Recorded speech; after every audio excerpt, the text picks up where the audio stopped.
Hi, I'm jack.shilley and welcome to this week's rather glum episode. The weather has taken a turn for the worse this afternoon, so it's sort of drizzling with rain now, grey skies, quite chilly actually. But I'm going to be showing you how to pot on my strawberry plant runners, in particular my Pineberries that I'm going to be focusing on today. The strawberry runners just aren't quite ready enough to start potting on yet. They will be soon, and the same principle applies for both of them. So what I'm doing with the Pineberries, you do exactly the same with your strawberry runners. This simple process of allowing your runners to grow down once the fruiting has finished ensures that you can then pot on the individual sections along the runners into the pots, as I'll show you how to do in a minute. This then means you're going to get a decent amount of plants from propagating that you can either to keep for yourself and plant in a new area, or replace some old ones that you've got, or just use them to give them away to family and friends. It's a really nice process to do. So let's get started. I'm going to show you how to pot on your Pineberry or strawberry runners. So as you can probably see, there are loads of runners coming off these Pineberries now. They finished fruiting. There is a few fruits, they are quite a weird taste, as I explained in my July garden review, but they're now ready, and I've left these runners on to be propagated by this way. Now, there are two types that you're going to have. You're going to have these large ones which have been developing for a while, which have long root systems, like this one here. Now what you can do with those is you can cut them right off and then pot them into their own individual pots straight away, because the roots mean the plant is self-supportive, it's not relying on the parent plant anymore. The other type you've got are these smaller ones here, which you can put into containers, but it's not really worth it. When it gets to this stage, this sort of size here, the roots are just starting to develop. So what you can do is you can put that in a pot here and let the runner carry on growing. That way you're going to get a lot more plants off the same runner. It's a fantastic way of propagating plants. Then you're going to multiply on the stock you've got, saving you money in the long term. So here's how you do it if one's got roots on already. Okay, so the first one that I'm going to propagate is this one with the root system on it already. You might be able to see that you can see the roots forming here. So it's self-supportive. What I'm going to do is I'm going to cut this here right off from the rest of the runners, and then cut the rest of this off. This isn't going to develop and it's just going to be wasting energy. So I'm going to cut that off too. Now you're left with this single strawberry plant. It's got a nice sort of developing root system here, which then you can plant straight away into a pot.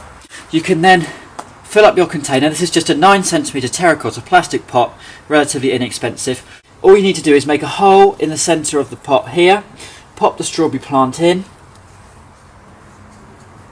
and then backfill around it, like that. And that will now send out a load more roots in here. A nice fibrous root system will start to develop, and that will form another plant ready for next year.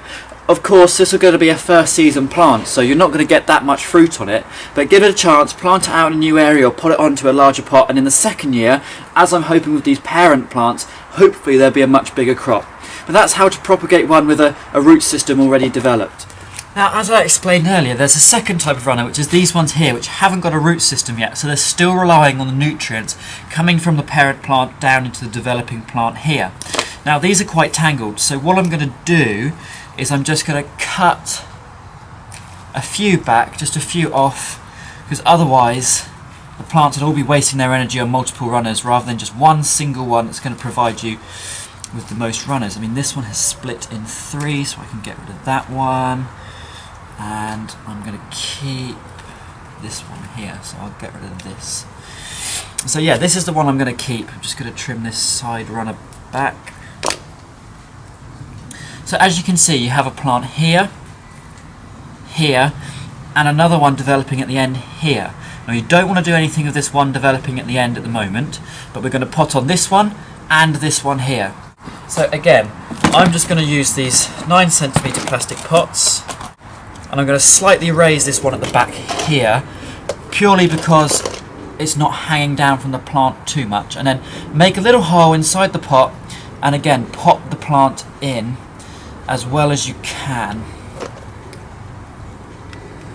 like that. And then you might need to add just some soil around just to hold it in place. Pegs are also good. If you've got some sort of plant pegs or anything like that you can hold the runners in with, that's also ideal. And then again, with this one slightly further down the stem, it's lower, so I'm not going to have to prop it up with another pot. Try and get it as firm in as possible, like that. and that then encourages a healthy root system. So now we've got 2, and there'll be a third, and it will carry on and so forth. And then as soon as they start to develop and start to put on new foliage growth, a lot of new growth, and you start to see roots coming out the bottom, then you can cut them off from the parent plant and you'll have multiple different plants.